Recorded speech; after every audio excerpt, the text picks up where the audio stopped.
Exodus 22. If a man seduces a virgin who is not engaged to anyone and has sex with her, he must pay the customary bride price and marry her. But if her father refuses to let him marry her, the man must still pay him an equal amount to the bride price of a virgin. You must not allow a sorceress to live.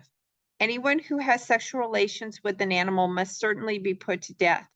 Anyone who sacrifices to any god other than the Lord must be destroyed. You must not mistreat or oppress foreigners in any way. Remember, you yourselves were once foreigners in the land of Egypt. You must not exploit a widow or an orphan. If you exploit them in any way and they cry out to me, then I will certainly hear their cry. My anger will blaze against you, and I will kill you with the sword. Then your wives will be widows and your children fatherless. If you lend money to any of my people who are in need, do not charge interest as a moneylender would. If you take your neighbor's cloak as security for a loan, you must return it before sunset. This coat may be the only blanket your neighbor has. How can a person sleep without it? If you do not return it and your neighbor cries out to me for help, then I will hear, for I am merciful. You must not dishonor God or curse any of your rulers. You must not hold anything back when you give me offerings from your crops and your wine. You must give me your firstborn sons. You must also give me the firstborn of your cattle, sheep, and goats. But leave the newborn animal with its mother for 7 days. Then give it to me on the 8th day. You must be my holy people. Therefore, do not eat any animal that has been torn up and killed by wild animals. Throw it to the dogs. You must not pass along false rumors. You must not cooperate with evil people by lying on the witness stand. You must not follow the crowd in doing wrong. When you are called to testify in a dispute, do not be swayed by the crowd to twist justice, and do not slant your testimony in favor of a person just because that person is poor. If you come upon your enemy's ox or donkey that has strayed away, take it back to its owner. If you see that the donkey of someone who hates you has collapsed under its load, do not walk by. Instead, stop and help. In a lawsuit, you must not deny justice to the poor. Be sure never to charge anyone falsely with evil.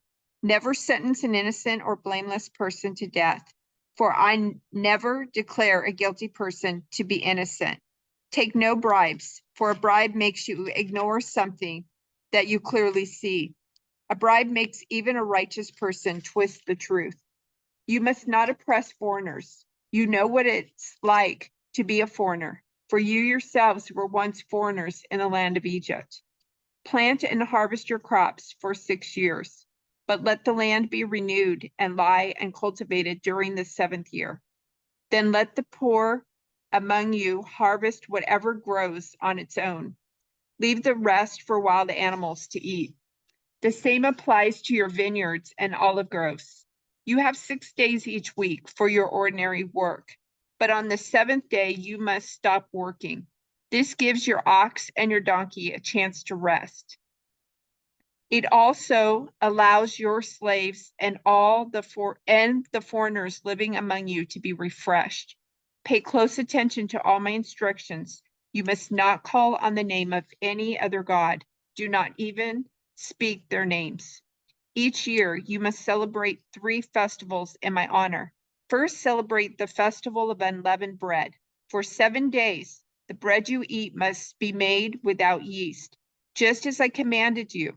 Celebrate this festival annually at the appointed time in early spring, in the month of Abib, for that is the anniversary of your departure from Egypt. No one may appear before me without an offering. Second, celebrate the festival of harvest when you bring me the first crops of your harvest.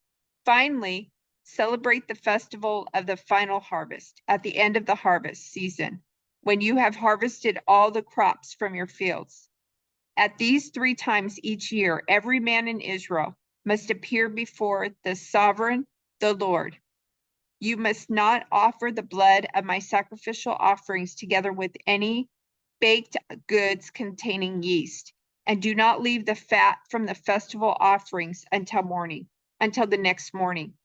As you harvest your crops, bring the very best of the first harvest to the house of the Lord your God. You must not cook a young goat in its mother's milk. See, I am sending an angel before you to protect you on your journey and lead you safely to the place I have prepared for you. Pay close attention to him and obey his instructions. Do not rebel against him, for he is my representative, and he will not forgive your rebellion. But if you are careful to obey him, following all my instructions, then I will be an enemy to your enemies, and I will oppose those who oppose you. For my angel will go before you and bring you into the land of the Amorites, Hittites, Perizzites, Canaanites, Hivites, and Jebusites, so you may live there, and I will destroy them completely. You must not worship the gods of these nations or serve them in any way or imitate their evil practices. Instead, you must utterly destroy them and smash their sacred pillars. You must serve only the Lord your God.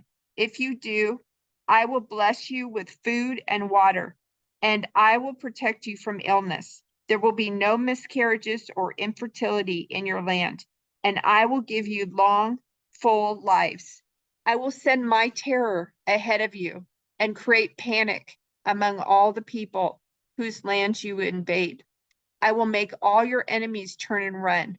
I will send terror ahead of you to drive out the Hivites, Canaanites, and Hittites. But I will not drive them out in a single year, because the land would become desolate and the wild animals would multiply and threaten you. I will drive them out a little at a time until your population has increased enough to take possession of the land. And I will fix your boundaries from the Red Sea to the Mediterranean Sea, and from the eastern wilderness to the Euphrates River. I will hand over to you the people now living in the land, and you will drive them out ahead of you. Make no treaties with them or their gods. They must not live in your land, or they will cause you to sin against me. If you serve their gods, you will be caught in the trap of idolatry. Then the Lord instructed Moses, come up here to me and bring along Aaron, Nadab, Abihu, and 70 of Israel's elders. All of you must worship from a distance. Only Moses is allowed to come near to the Lord. The others must not come near, and none of the other people are allowed to climb up the mountain with him.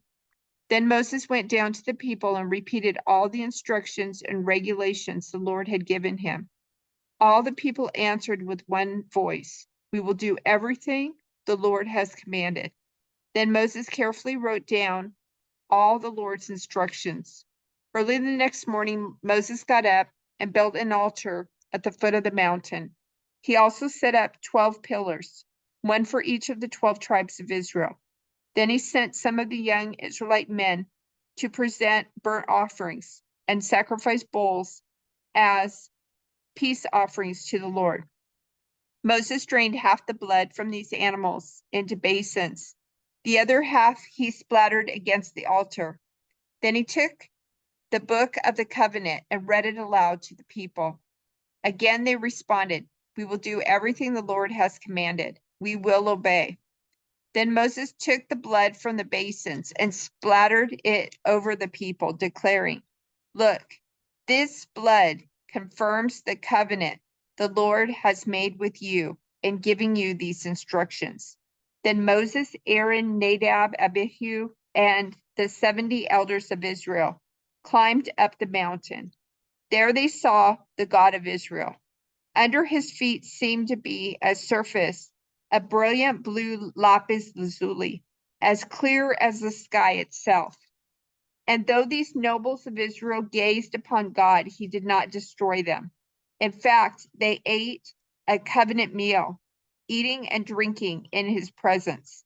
Then the Lord said to Moses, come up to me on the mountain, stay there, and I will give you the tablets of stone on which I have inscribed the instructions and commands, so you can teach the people.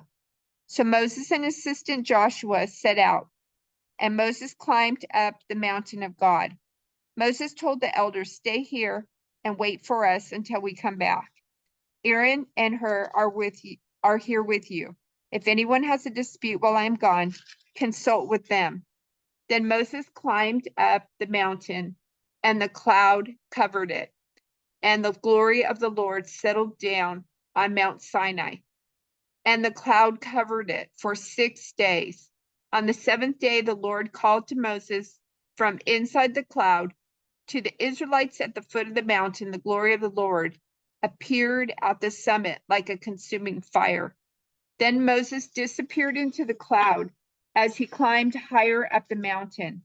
He remained on the mountain 40 days and 40 nights.